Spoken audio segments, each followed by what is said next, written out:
Chase's Marriott Bonvoy Boundless card is supposed to be a keeper card that pays for itself every year. And it is. But I got rid of it anyway. So why did I do something so stupid? For only $95, the Boundless comes with a decent set of benefits, the most important of which is the annual free night award. Although it's limited to 35,000 points, it's worth more than the $95 annual fee.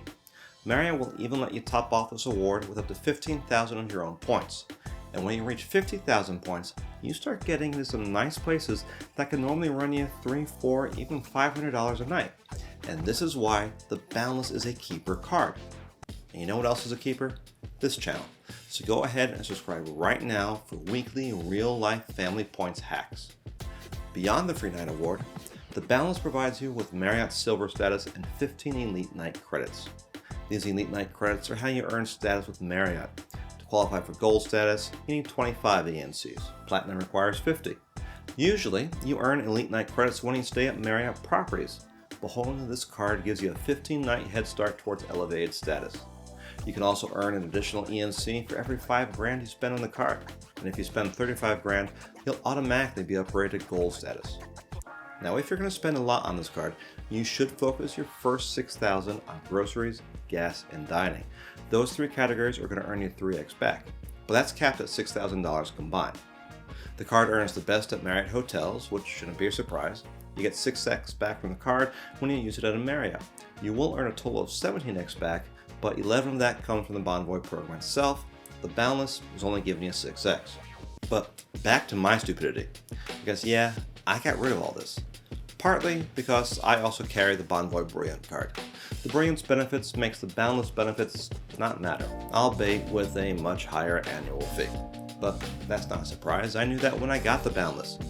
When I applied for the Boundless, there was a great welcome offer of 5 50K free night awards.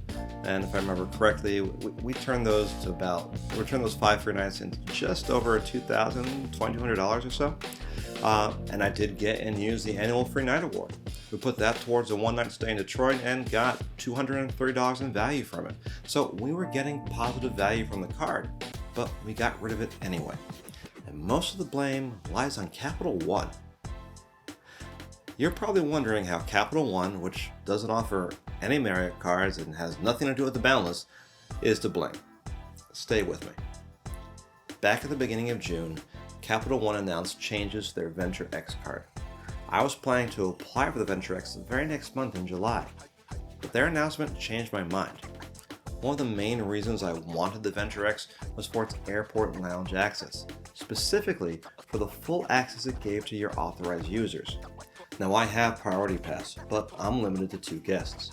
Sometimes that's just fine, but when all 5 of us travel together, it doesn't do us any good. With the Venture X, I would make Nicole an authorized user, and then we'd each be able to get 3 people in. But Capital One announced that its lounge access policy would change in February of 2026, and authorized users would no longer have lounge access. So that nerf nixed my plans for the Venture X and probably sent me on a path to just getting the Venture card instead. But we're still a family of 5 with 2 people left outside the lounges. And this is why I dropped the Bonvoy Boundless. I product changed it to the Ritz-Carlton card. Amongst its benefits, the Ritz card provides Priority Pass membership to each of your authorized users. Nicole has already activated hers, and our whole family is set for our future travels. This change meant saying goodbye to the Bonvoy Boundless. I like the Boundless, and I think it is a keeper card. If you stay at Marriott's, it's a good card to have. And I even see myself getting it again someday. But there's that bigger picture to consider. I had to think about which credit cards were going to provide me the benefits that my family and I want. For now, that means switching out the Boundless for the Ritz-Carlton. In this video here, I share all about Chase's secret Ritz-Carlton card. If you're serious about getting the most from your credit cards to take your family farther for less, go ahead and subscribe now. And don't forget to hit the like button, smash it, boop it, just click. And until next time, safe travels.